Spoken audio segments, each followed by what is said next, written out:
নীল এখানে আসো।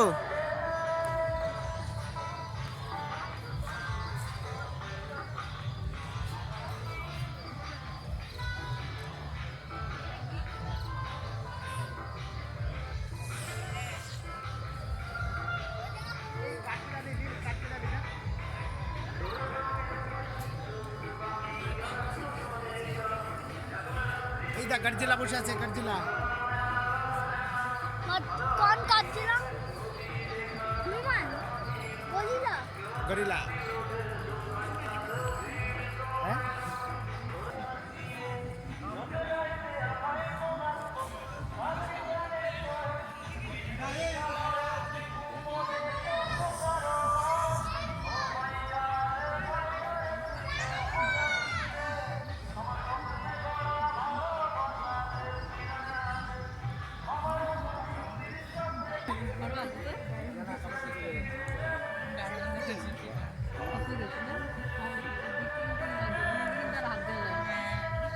অন্য কিছু হলে দেওয়া যায় কিন্তু সামনে আবার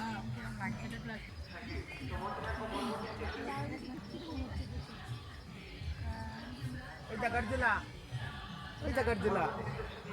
আমরা যেখানে গিয়েছিলাম এই উড়িষ্যায়, হ্যাঁ সেই রকম না? সেই বনটার মতো বলো। হ্যাঁ একদম। হ্যাঁ অনেকটা স্পেস নিয়ে এই জায়গাটা অনেকটা। বাবা আরো আছে, চলো।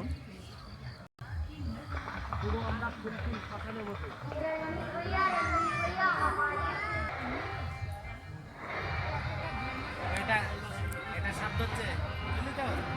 এটা সাপুরিয়া।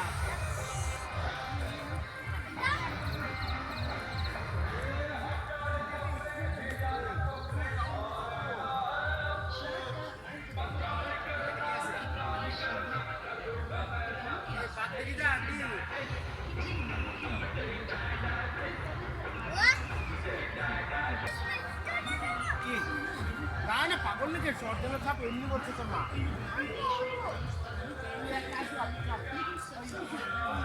বাবা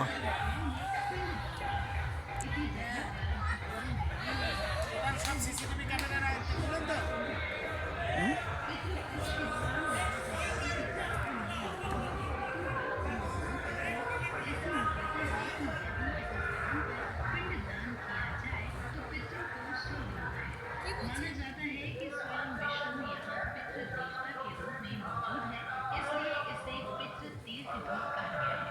शास्त्रों के अनुसार गया का नाम गयासुर राक्षस के कारण रखा गया। देवताओं की भांति पवित्र हो जाए और उसके शरीर के दर्शन मात्र से लोगों के सारे पाप नष्ट हो जाए। गयासुर के कारण ही गया क्षेत्र धीरे धीरे मोक्ष का क्षेत्र बनता गया।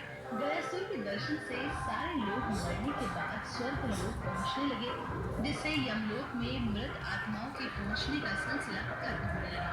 तब यमराज सहित सभी देवता ब्रह्मा जी के पास पहुंचे और अपनी समस्या सुनाई। इसके बाद गयासुर से ब्रह्मा जी ने कहा कि तुम परम पवित्र हो और सारे देवता गण चाहते हैं कि आपकी पीठ पर यज्ञ करें। ये सुनकर गयासुर अत्यधिक प्रसन्न हुआ और ऐसा करने के लिए तैयार हो गया।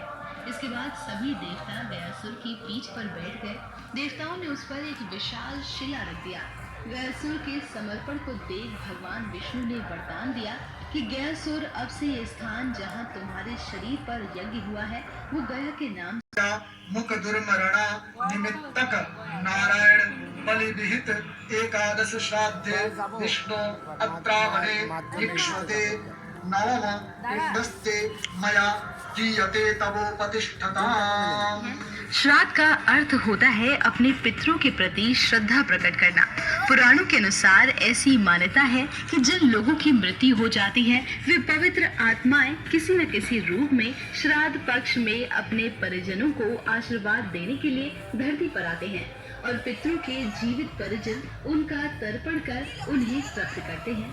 मान्यताओं के अनुसार मरने के बाद पिंड दान करना आत्मा को मोक्ष प्राप्ति का सरल रास्ता बताया गया है। श्राद्ध के दौरान हम अपने पूर्वजों का आशीर्वाद पाने के लिए पिंड दान किया था। पितृ पक्ष के दौरान यहाँ हजारों की संख्या में लोग अपने पितरों का पिंड दान करते हैं। ऐसी मान्यता है कि यदि इस स्थान पर पिंड दान किया जाए तो पितरों को स्वर्ग मिलता है। माना जाता है कि स्वयं विष्णु यहाँ पितृ देवता के रूप में मौजूद है, इसलिए इसे पितृ तीर्थ भी कहा गया है। शास्त्रों के अनुसार